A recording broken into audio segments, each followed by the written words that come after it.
சொக்கநாதன் பெற்றெடுத்த பிள்ளையாராம்.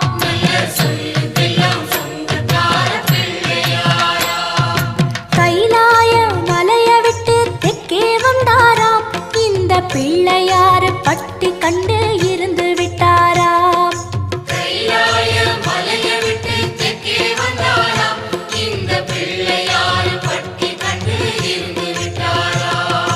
கணபதியார் வந்தாரம்மா, நம்ம உறவாக நின்னாரம்மா. கணபதியார் வந்தாரம்மா, நம்ம உறவாக நின்னாரம்மா. சொக்க